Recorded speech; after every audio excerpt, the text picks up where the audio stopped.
They held back the rivers, but one mistake was enough for the elements to break free. Dams destroyed, cities swept away, and thousands of lives lost in the floodwaters. These are the top 5 worst dam and dike disasters where man lost the battle with nature. On October 7, 2025, in Lang Son Province, Vietnam, after several days of continuous heavy rain and stormy winds, a partial breach occurred in the dam of the Small Back Key hydroelectric power station. It was a localized breach in a critical location. A 5-meter section of the wall gave way under the pressure of the water, and the torrent rushed down the gorge, washing away fences, eroding roads, and flooding gardens and rice fields. In the first hours after the breach, the scene was chaotic. Muddy water rushed through the valleys, sweeping away buildings and destroying bridges that locals used to go to the market. Local authorities and rescuers acted quickly. Sirens were sounded, civil defense units, fire brigades and volunteers were mobilized, and evacuation corridors were organized to get people out of the immediate danger zone. Thanks to the coordinated efforts, approximately 700 people were evacuated. Many families left their homes in a hurry during the night, taking their most valuable possessions and pets with them, and this saved lives. According to official data, there were no casualties. The operation was fraught with difficulties. Washed-out roads hindered the delivery of equipment, so boats and off-road vehicles had to be used, and the elderly and children had to be carried across flooded areas by hand. Once the situation stabilized, damage assessment began. Engineers inspected the damaged section and concluded that the breach was caused by a combination of factors: record rainfall, soil saturation, material fatigue, and insufficient preparation for extreme flood loads. Locals had previously complained about cracks and seepage in the lower part of the dam, but large-scale repairs were delayed due to lack of funding and bureaucracy, leaving the structure vulnerable to record flooding. The environmental consequences were serious. Household waste, agricultural chemicals, and silt entered the rivers along with the water, causing temporary damage to crops and threatening local ecosystems. Experts also noted the risk of disruption to the drinking water supply in a number of villages due to muddy water and pollution. The economic damage was measured not only in terms of destroyed houses and lost crops, but also in terms of the shutdown of mini hydroelectric power plants, which led to local power outages and losses for small businesses. In response to the accident, regional and national resources were mobilized. Engineering teams arrived, equipment was brought in to temporarily reinforce the banks and overflow channels, and the design of restoration work began. An important detail was the public reaction. People demanded a transparent investigation and punishment of those responsible, while at the same time initiatives were launched to organize mutual assistance, raise funds, and distribute humanitarian aid. The investigation highlighted several key problems: insufficient monitoring of the dam's condition, a weak warning system, and gaps in the regulations for servicing small hydropower plants in the context of accelerating climate extremes. The scientific and engineering communities have pointed out that such small facilities can pose a serious threat if they are not integrated into a risk assessment system and equipped with sensors and rapid water discharge capabilities. This means conducting regular inspections, reinforcing flow elements, calculating throughput capacity, and developing clear evacuation plans that should be rehearsed in advance, especially in mountainous areas. Eyewitness accounts about families fighting off the waves, a village teacher who led elderly people across a thin plank to a boat, a rescuer who returned for a forgotten puppy, illustrated the value of rapid response and human solidarity. The restoration work involved not only repairing the damaged section, but also rethinking safety approaches, revising design standards for small hydropower facilities, strengthening operational controls, and creating insurance programs for rural communities. The Back Key Dam breach was a painful reminder that, under the influence of climate change, even small engineering structures can turn water power into a threat to people, and that investing in prevention rather than restoration is the economically sensible and humanitarianly imperative path for regions dependent on vulnerable infrastructure. Local and international organizations have proposed recovery and adaptation programs, creating risk maps and building additional barriers, restoring forest strips along rivers to reduce erosion and silt accumulation, and implementing educational programs for communities on flood behavior and evacuation procedures. Funding will come partly from government reserves and international aid, and partly through insurance schemes and private investment in sustainable infrastructure. The administration has announced tighter controls on small hydroelectric facilities. Inspection regulations will be updated, mandatory strength tests will be introduced, and reporting and transparency requirements for contractors will be increased. Experts are developing a digital monitoring platform that will collect real-time data on water pressure, precipitation, and structural deformations, and emergency services will receive immediate alerts. Temporary relocation and compensation programs are planned, as well as the provision of seeds and equipment for crop restoration and subsidies for small businesses. Critics note that there are many promises, but systemic financing and political will remain key. Recovery will take years. Strengthening dams, restoring infrastructure and the environment, and rebuilding trust between residents and authorities. The story of Back Key has become material for training seminars among hydraulic engineers and shows that a combination of worn-out structures and extreme weather conditions can affect everyone. The disaster at the Quatorze de Julho Dam in the state of Rio Grande do Sul was one of the most devastating man-made events of the spring of 2024. When record rainfall and prolonged precipitation exceeded the capacity of the hydro network, part of the dam could not withstand the pressure and a partial breach occurred, spilling an avalanche of water and silt into the valleys. The day before, residents had noted unprecedented water levels and warned of possible flooding, but the speed and force of the flow exceeded all expected scenarios. Powerful waves rushed downstream, washing away the banks and destroying infrastructure, and as a result, the cities of Cotipara and Bento Gonçalves found themselves at the epicenter of the disaster. Streets turned into wide rivers, transport arteries and bridges were destroyed, residential areas were flooded, many houses were washed away, and roofs became the only islands in the flooded streets. The most tragic aspect of this disaster was the loss of life. According to official data, at least 37 people died, a bitter reminder of the importance of timely evacuation and high-quality warning systems. Thousands of people lost their homes and were placed in temporary shelters, where volunteers and medical teams provided first aid and support.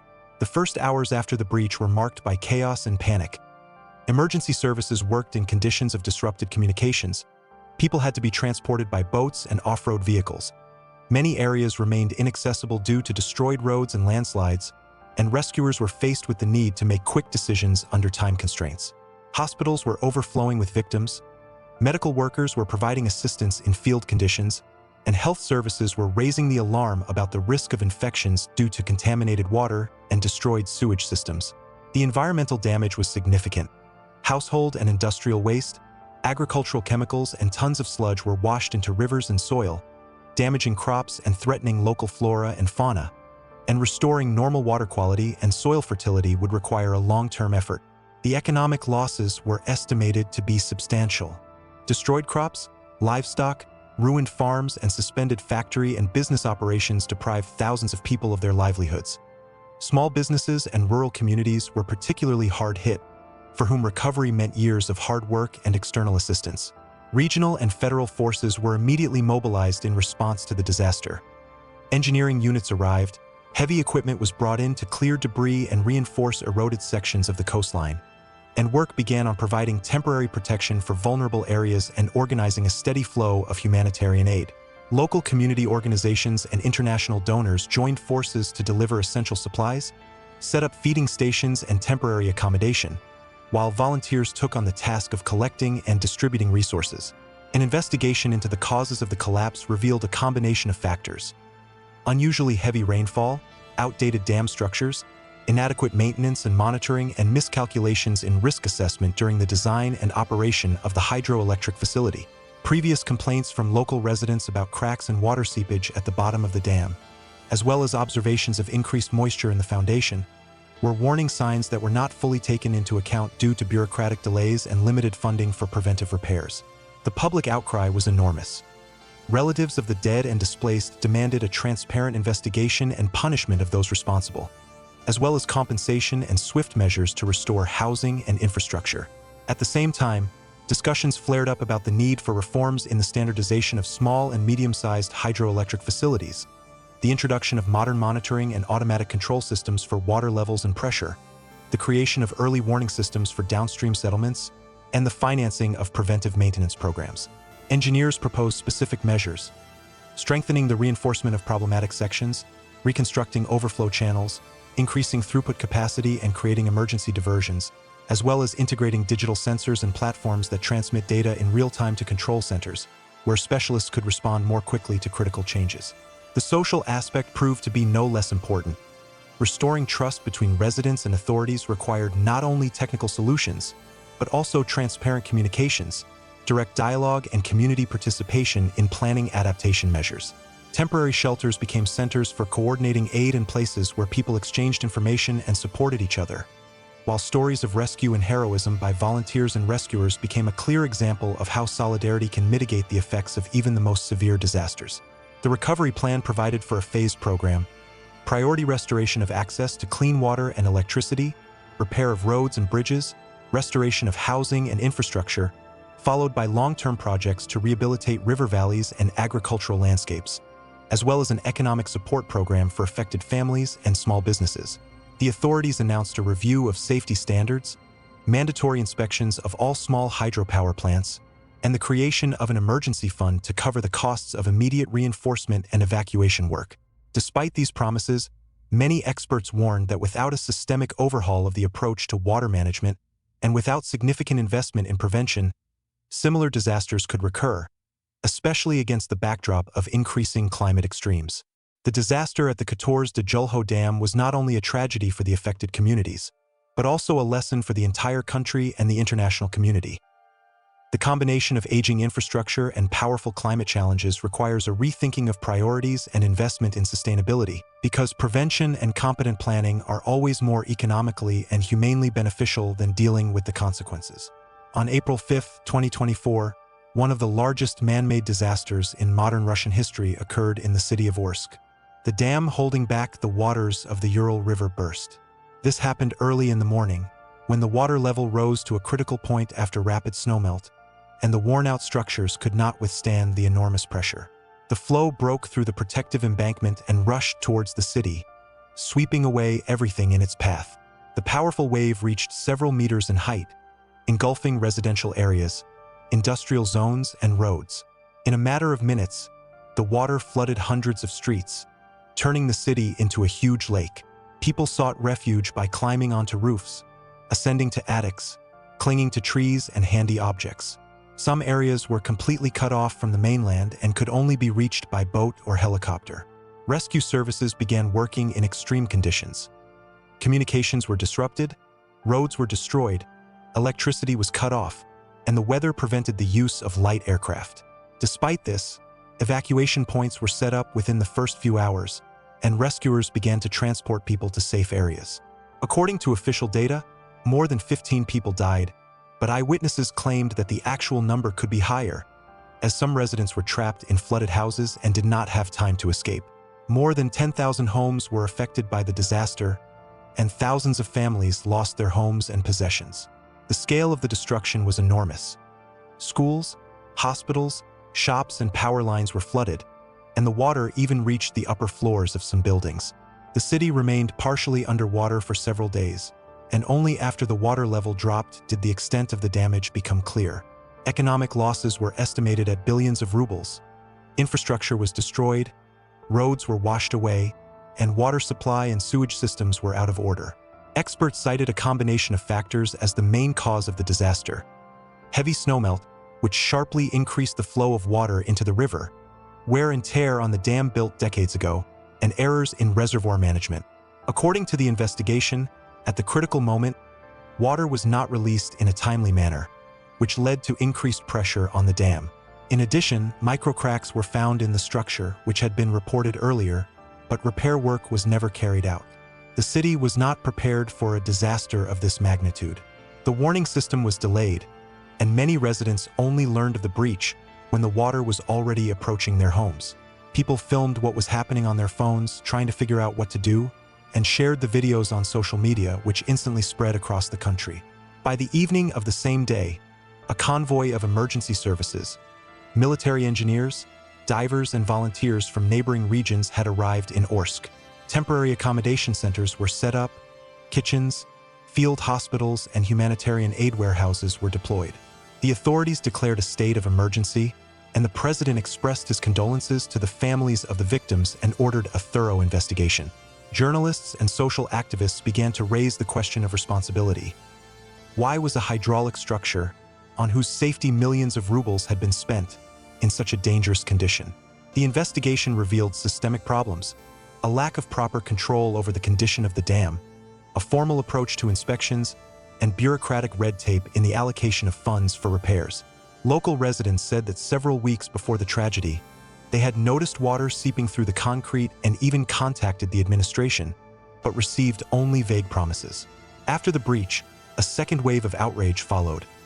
Many believed that the authorities had underestimated the scale of the threat and had not taken timely measures to evacuate the area. At the same time, search and rescue operations began, which lasted for weeks.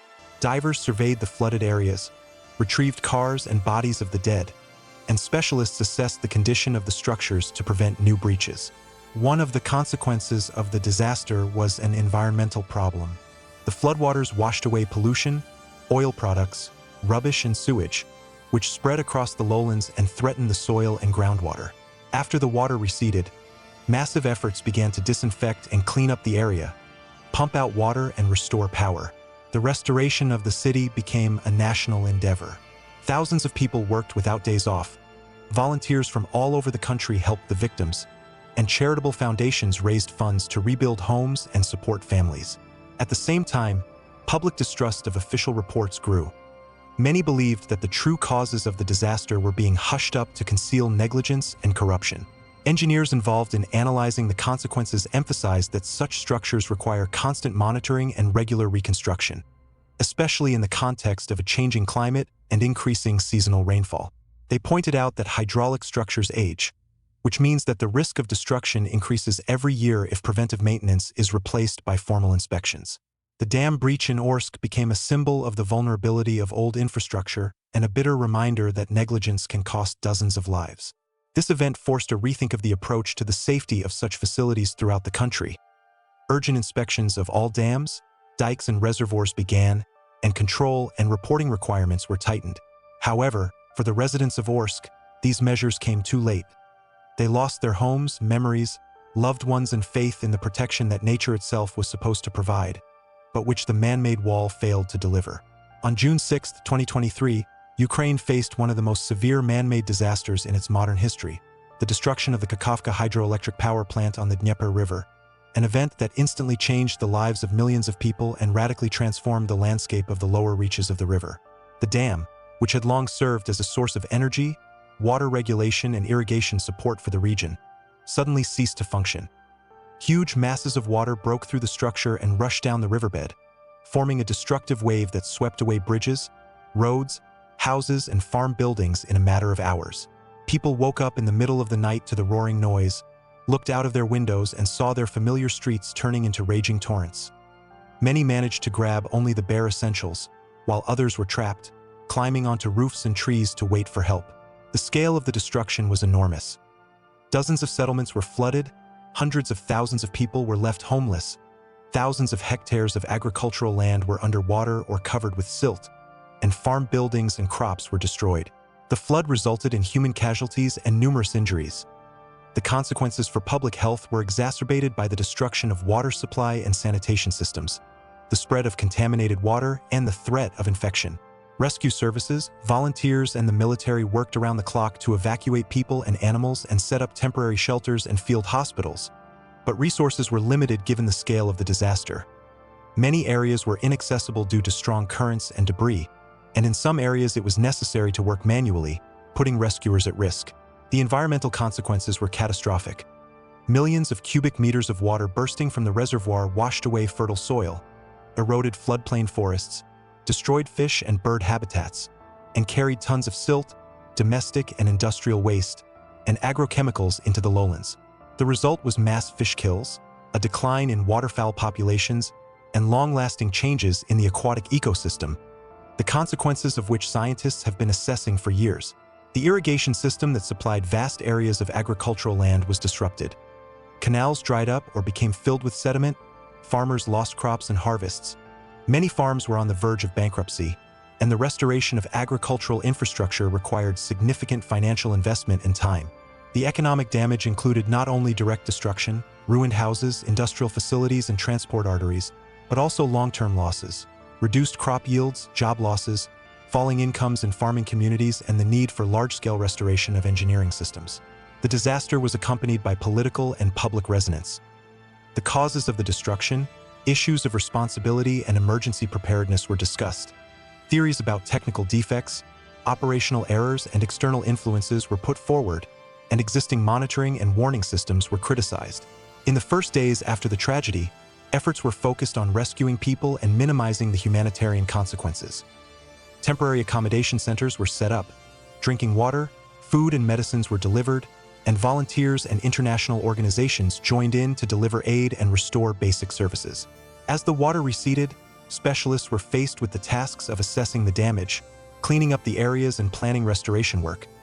Silt and debris had to be cleared, contaminated materials disposed of, infrastructure repaired, and water supply and sewage systems restored, as well as environmental studies conducted to assess the long-term impact on soil and groundwater.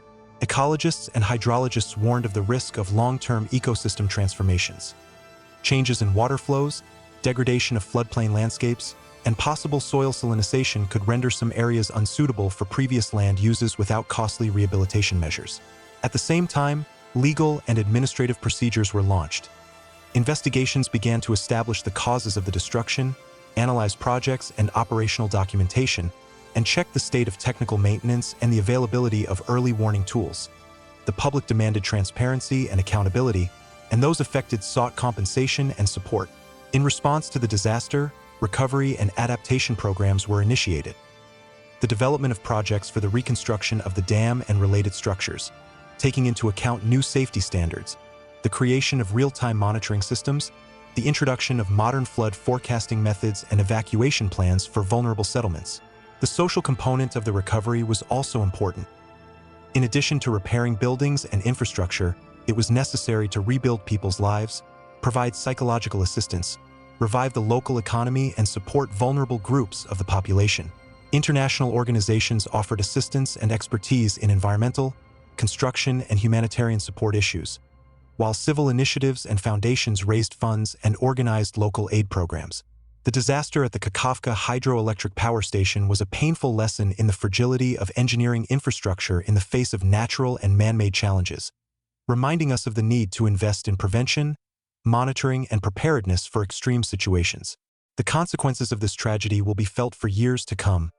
The ecosystems of the lower Dnieper have been destroyed, the soil has been salinated, farmers have lost their livelihoods, and recovery will require significant investment and time.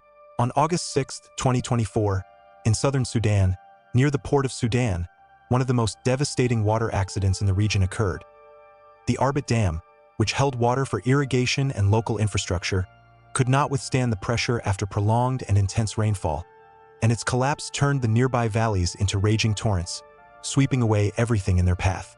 Within hours, the water covered settlements, roads, and fields, and the consequences were catastrophic. According to official reports, more than 140 people died, about 20 villages were destroyed, and thousands of families were left without shelter and livelihoods. The evacuation took place under extreme conditions.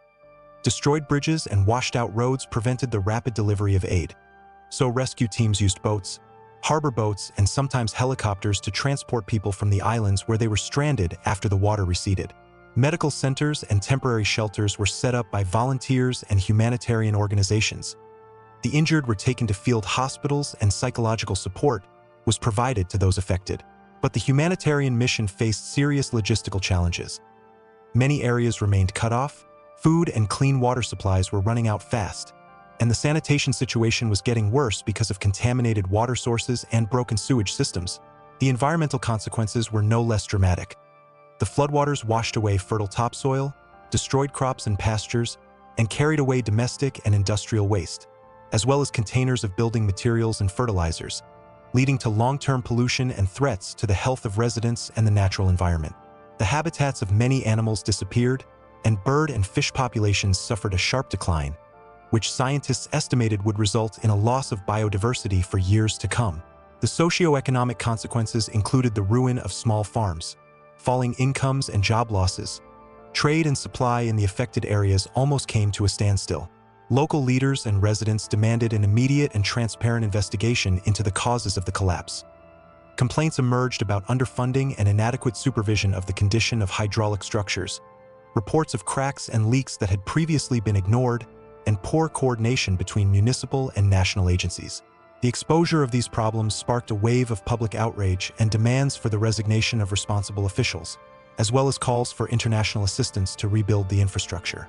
The technical investigation pointed to a combination of factors: extreme rainfall and increased water inflow, structural defects and material wear, inadequate maintenance, and errors in water discharge management, which together created a critical situation. Engineers recommended revising dam design and maintenance standards, introducing mandatory monitoring of the condition of structures using modern sensors and early warning systems, as well as developing evacuation plans in conjunction with local communities and conducting regular drills. International humanitarian organizations responded immediately. Tents, hygiene supplies, medicines, and drinking water were delivered to the region, along with experts in restoration and environmental damage assessment. However, recovery promised to be a long process. Rebuilding homes, infrastructure, water supply, and irrigation systems required significant financial investment and time, as well as overcoming bureaucratic barriers. Self-help initiatives emerged at the local level. Communities organized support centers, distributed resources, and helped evacuees to get their lives back on track, demonstrating solidarity in difficult times. Among the stories of individuals were examples of incredible courage: residents who risked their lives to save neighbors, volunteers who worked tirelessly, and rescuers who returned to dangerous areas to save one more person.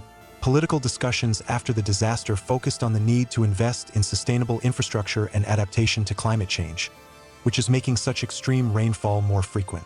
Experts emphasized that simply rebuilding the old dam without taking future climate risks into account and without modernizing it would not provide long-term safety and would only delay a repeat of the tragedy. Ultimately, the Arbit tragedy became a lesson and an impetus for reform. Programs were planned to reconstruct hydraulic structures in line with higher standards, create a national monitoring system and funds for emergency work, and develop educational programs for the population on how to behave during floods and how to carry out evacuations. Nevertheless, many concerns remained: where to get sufficient funding, how to ensure transparency and control over expenditures, and how to restore lost ecosystems and people's trust. Memorials were erected to commemorate the victims, and civil society organizations launched campaigns to raise funds and provide legal support to those affected. Compensation and insurance programs for affected families were discussed, but many noted that actual payments and property restoration would take years. Proposals emerged for regional cooperation on water resource management and the exchange of technical expertise between neighboring countries to increase resilience to future disasters, and universities and research centers received grants to study the consequences and develop adaptation technologies. Practice has shown that an integrated approach, combining engineering solutions, environmental rehabilitation, and social support, is the only viable path to recovery and long-term risk reduction. The story of Arbit has been included in national and international reports as an example of what happens when prevention is neglected and early warnings are ignored, and has become a call to action to avoid similar tragedies in the future. When the disaster finally recedes, what remains is not only ruins. Memories remain. Every stone of the destroyed dam, every crack in the concrete is a reminder of the price of human error and how fragile everything we consider reliable can be. Disasters at dams and hydroelectric power stations are not just stories about water and engineering. They are stories about people who fought to the last, about rescuers who risked their lives for others, and about families who lost everything in a matter of moments. After each such breach, the world becomes quieter and people become more attentive, although, unfortunately, not for long. Where yesterday life was bustling, today there is only a desert of silt and debris, and somewhere under the thick layer of mud, houses, roads, and destinies still lie. But even amid this chaos, there is still hope.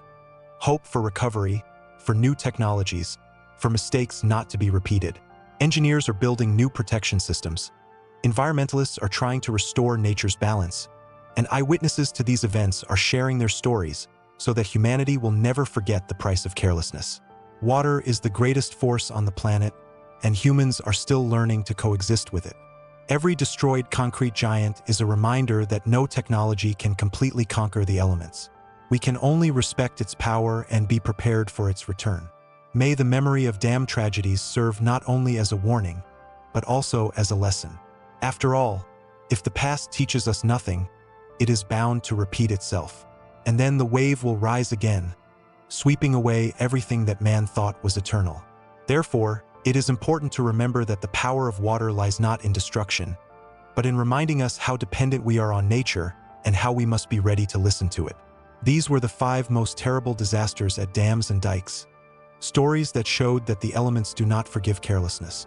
Take care of yourselves and appreciate every day when the water is calm.